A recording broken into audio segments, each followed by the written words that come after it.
Is that folk music that you play there? What is that? How do you call that folk music? I think it was Studs Terkel who asked Big Bill Brunzi, did he consider his blues music to be folk music? And Big Bill says, well, never heard no horse.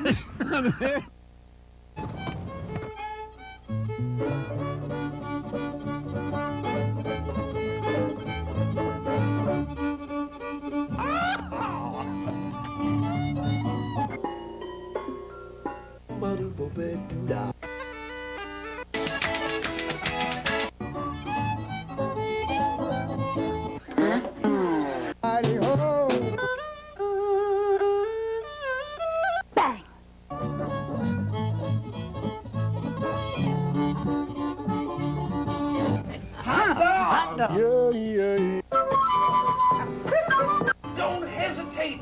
It could be your ticket to a new tomorrow.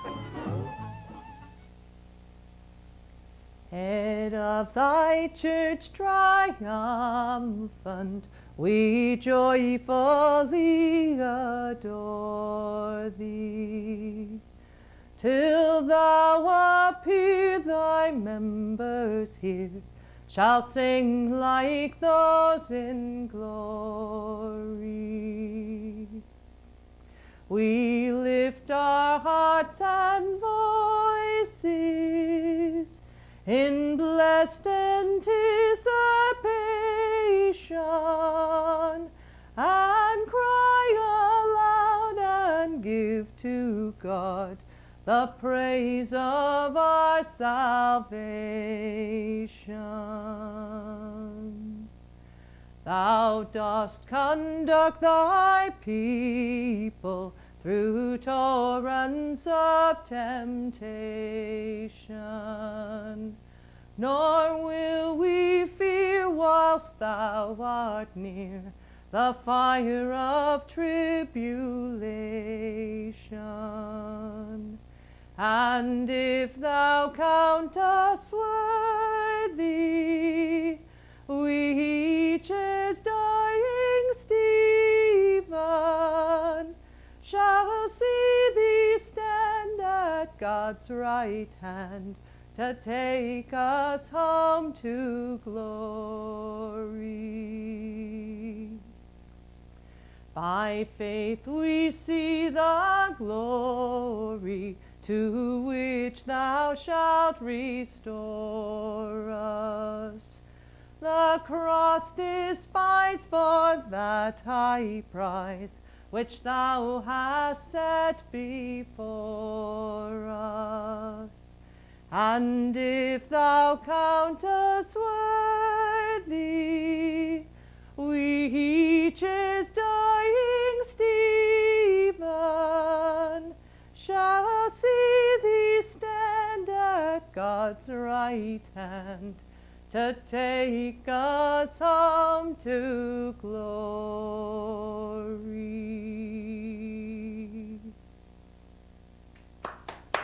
Thank you. Amen. Amen. Right on, brother. The show is Horses Sing None of It. My name is Ralph Litwin. And can I get the words out of my mouth? I don't know. And our guest is a very brave woman who in 1997 quit a prosperous job as a school teacher. Making the big bucks. Making the big bucks. Making the big bucks. Big bucks in education.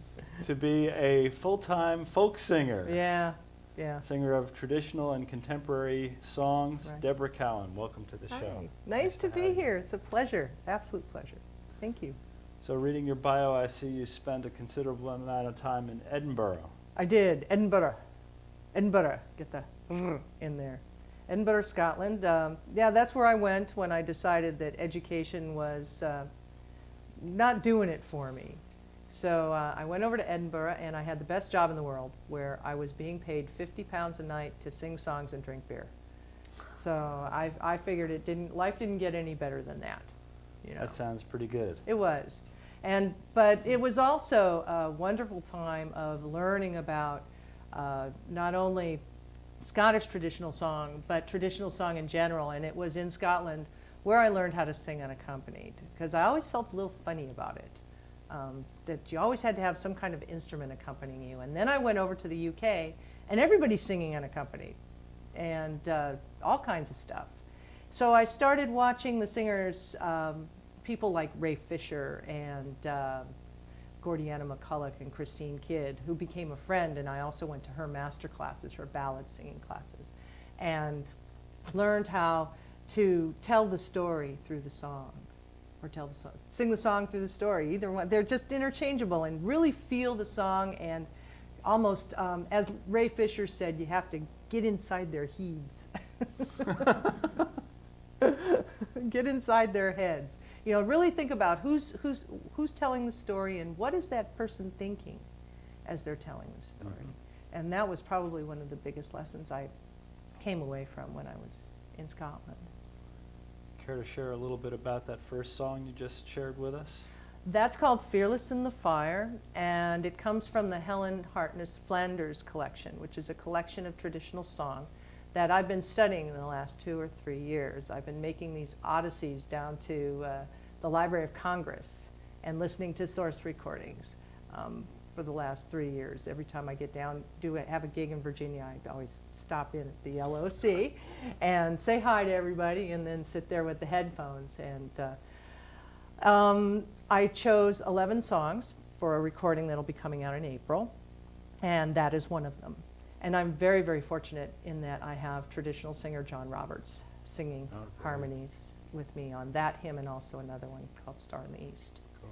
So that song specifically that hymn came from a man named Thomas Armstrong, who lived in Maine, and he was a lumberjack. And after a while, he didn't like the behavior of the lumberjacks, so he quit lumberjacking and decided to devote the rest of his life to the service of the Lord. And when Mrs. Flanders had him sing for her, she asked him if he knew any secular songs. And he said that he hadn't sang a secular song in nigh on 35 years, but he would sing one for her. Wow. So the hymn did come from him. And great. Yeah. What else would you like to do for us? Well, I thought I'd do another one from the Flanders collection. And this one's called The Town of Oxford. And it's an interesting story. It's about a man who decides to seek his fortune, travel around, and meets up with a woman who becomes enamored of him. And she doesn't do right by him, treats him very shabbily. This is The Town of Oxford.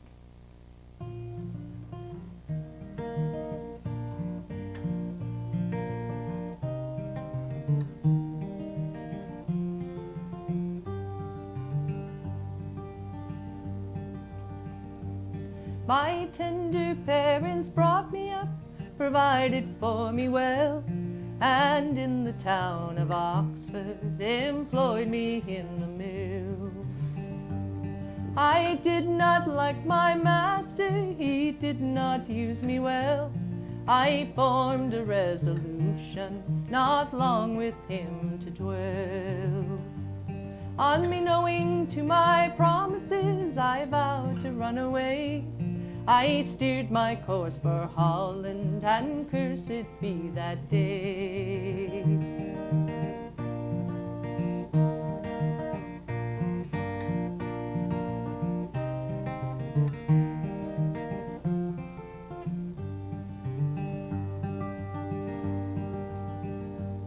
While on my way to Holland, a lady met me there. She offered me great wages to drive her coach 1 year. On me knowing to my promises, at length I did agree to drive her coach to Holland, which proved my destiny.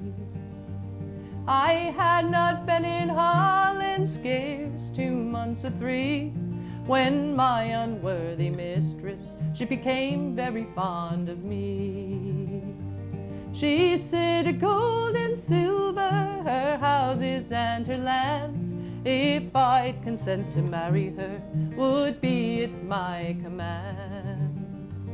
Excuse me, dear mistress, I must now tell you both, I have already promised, and took a Salamo. To wed with charming Sally, your handsome chambermaid. Excuse me now, dear mistress, my heart she has betrayed.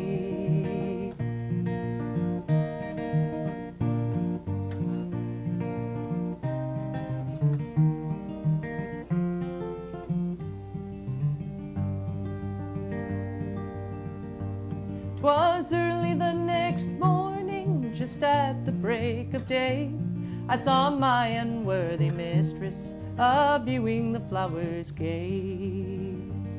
A ring from her forefinger, just as I was passing by, she dropped it in my pocket, and for the same I die. Long time I did feel guiltless, but that was all in vain. They swore so hard against me that I was sent to jail. From jail to execution, they dragged me to a tree. Come all who stands around me, my cruel fate you'll see.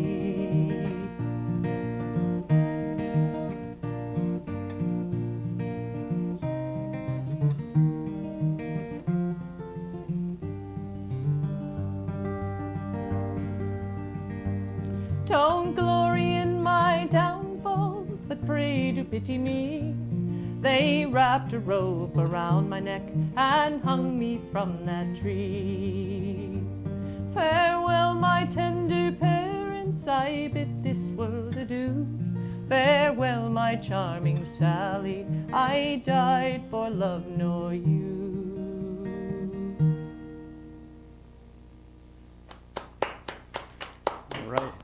Right. Ooh. Usually it's the woman that gets the short end of the stick in these traditional songs. But Yeah. put the shoe on the other foot for once. Yeah, well, I like those songs. I Yeah. like those songs where the woman comes out ahead. And yes, and I have another one, which is called a Jonah ballad. It's a sea song, and it's a song that was collected by Helen Creighton up in Nova Scotia. And a Jonah is a person who is aboard a sailing ship and is deemed to be bad luck by the rest of the sailors. And because he's caused all of this bad juju on the ship, they decide that he needs to take a swim or be fed to the sharks or whatever. And in this particular case, the Jonah is a sailor who did wrong by a couple of ladies, and one of them gets her revenge in a very interesting way. And it's called The Dreadful Ghost. I got this from the singing of Tony Barrand. It's of a sailor of whom I write. All to the seas he took great delight. To maidens fair he did beguile,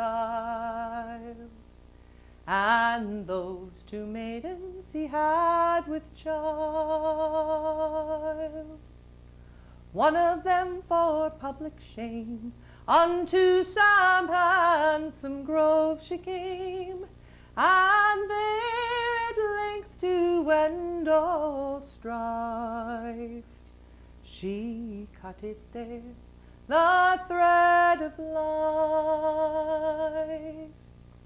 She hung herself down from a tree, where two men a-hunting did her see. They got her knife and they cut her down, and on her bosom a note was found.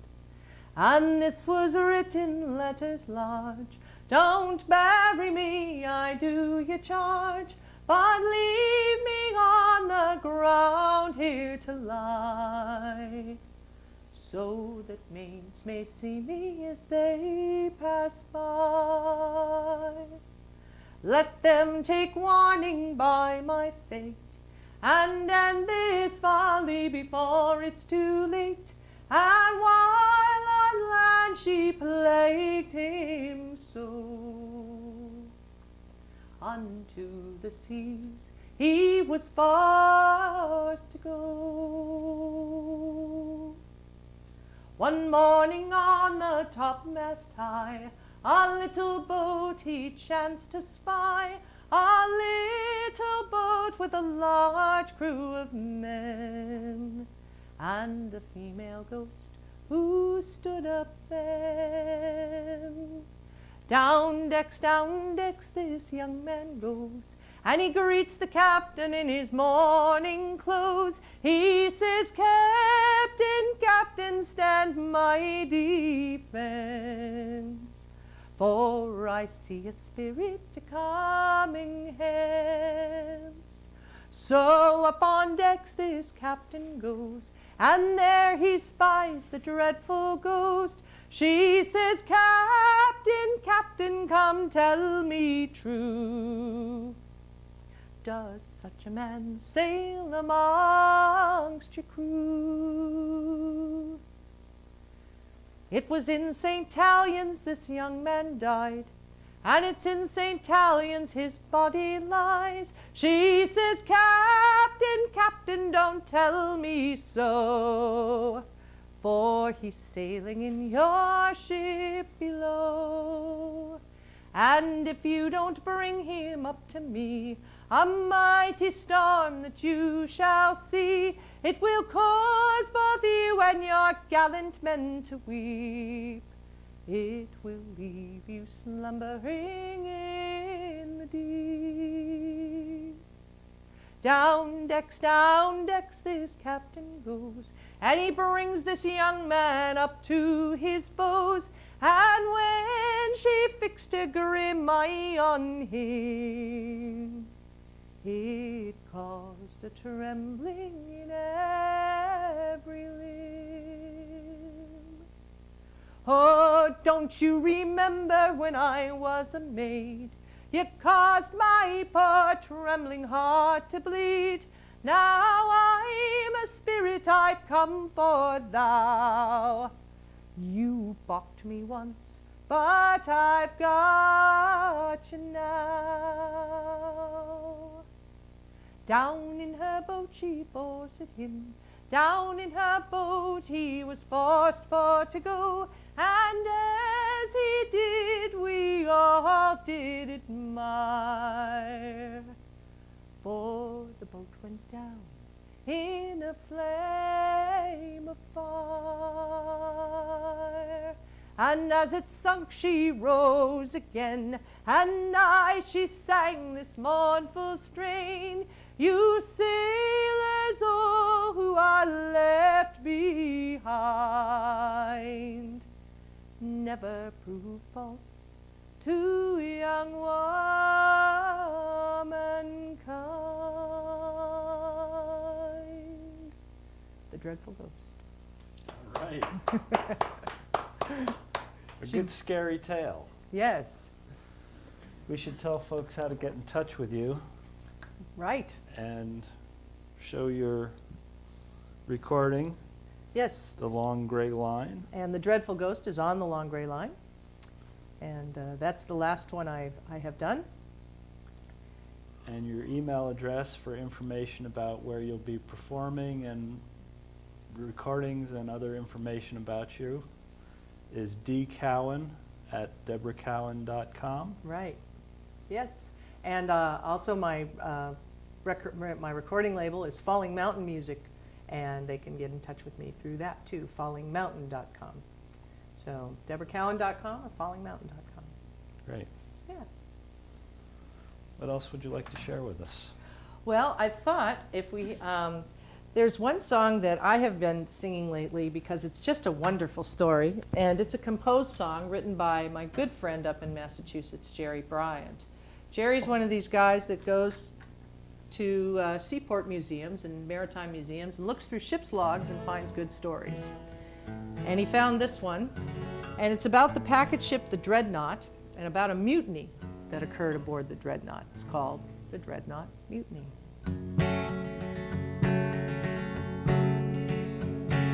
The North Atlantic packet ships would eat a man alive between their brass-bound skippers and their hard-case crews. But when you're on that westward run, fighting to survive, it takes a rugged mob to pull her through. The packet rats of Liverpool will give it all they got before the wind or fighting to the gale. The gang they call the Bloody 40's the toughest of the lot, and no bucko mate has ever made them quail.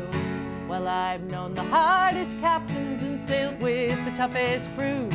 I've shipped aboard me share of bloodboats, matey, but I've never seen as big a row in all my years at sea as when Captain Samuels met the Bloody 40. I did this song in California last week, and the audience went, "Arr!" right after the chorus. No prompting, they just went, "Arr!" And the funny thing is, there isn't a pirate in the whole thing, so I don't know where they got that from. Now I have to remember where I was. Samuel sailed the Dreadnought for the Red Cross line. She was the smartest packet of her day. She sailed from New York to Liverpool in record time, and he drove his men like oxen all the way. Many a poor sailor toiled beneath his lash. You could give your all and still he'd ask for more. And if you dared to cross him, you would never win that clash. The Bloody 40 aimed to even up the score. Well, I've known the hardest captains and sailed with the toughest crews. I've shipped aboard me share bloodboats, matey, but I've never seen as big a row in all my years at sea as when Captain Samuels met the Bloody 40. There you go.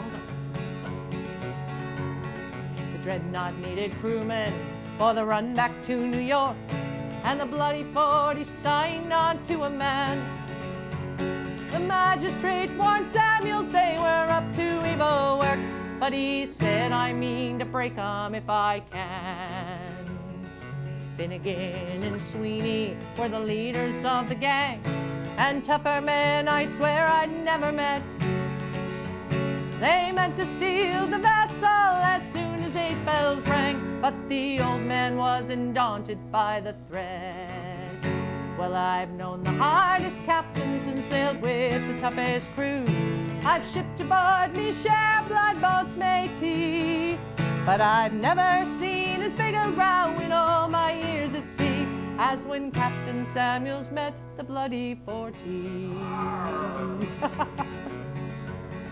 The ship was just off Queenstown when the mutiny began, and the crew refused to hold the weather brace. Finnegan pulled out a knife and cursed at the old man, calling him a coward to his face.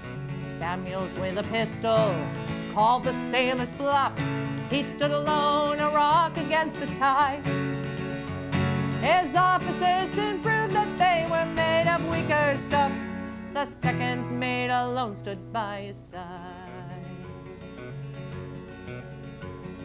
Kill him now, cried Sweeney, and send him straight to hell, as the Bloody 40 surged to the attack.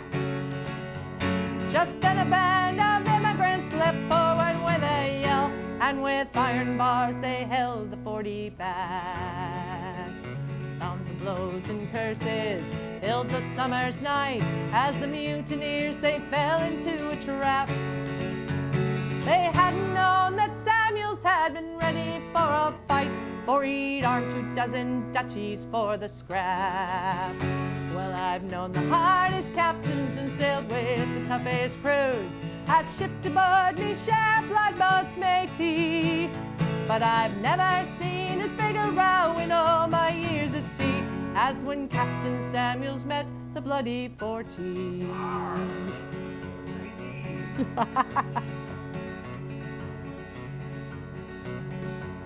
The mutiny was over and the captain had prevailed, but Finnegan alone would not repent.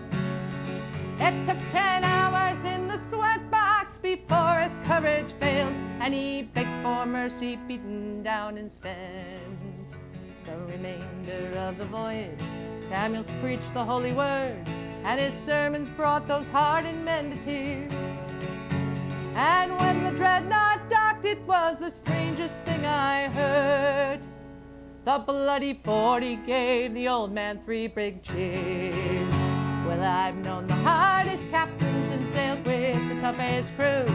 I've shipped aboard me share blood boats, matey, but I've never seen as big a row in all my years at sea as when Captain Samuels met the bloody 40. As when bully Samuels met the bloody 40. Arr. Dreadnought music. Great stuff. Well, we just have enough time to thank you for being a guest on our show, Oh, it's Debra. been a pleasure. Thank you, Ralph. Thank you so much. And it's debracowan.com Right. for more information. And we have a minute or two to take it out with this little ditty. Yeah, this is also from the Flanders collection, new album that'll be coming out in April. And this is the Walloping Window Blind. It's got a great chorus. Sing along at home. So blow your winds high-ho, a roving I will go. I'll stay no more on England's shore, so let the music play. I'm off on the morning train. I'll cross the raging main, for I'm off to my love with the boxing glove 10,000 miles away. A new ship lies anchored in the bay, while the captain and mate did die. And hearty was the grog that filled their mugs, but one thing disturbed their minds. At the Mariners' Inn where they both sat in, though the talk was quite inclined, for amid their cheers they'd often hear a walloping window blind. So blow your winds high-ho, a roving I will go. I'll stay no more on England's shore, so let the music play. I'm off on the morning train. I'll cross the raging main, for I'm up to my love with the boxing glove 10,000 miles away. Said the captain to the mate, it must be fate, for our ship is unnamed, you know. And the walloping blind disturbs my mind when the raging winds doth blow. To hell with fate, said the sturdy mate, such trifles we will not mind, or the ways we'll skip and we'll name our ship the Walloping Window Blind. So blow your winds high-ho, a roving I will go. I'll stay no more on England's shore, so let the music play. I'm off on the morning train. I'll cross the raging main, for I'm off to my love with the boxing glove 10,000 miles away. Now a capital ship for an ocean trip is the Walloping Window Blind. No gale that blew disturbed her crew or troubled the captain's mind.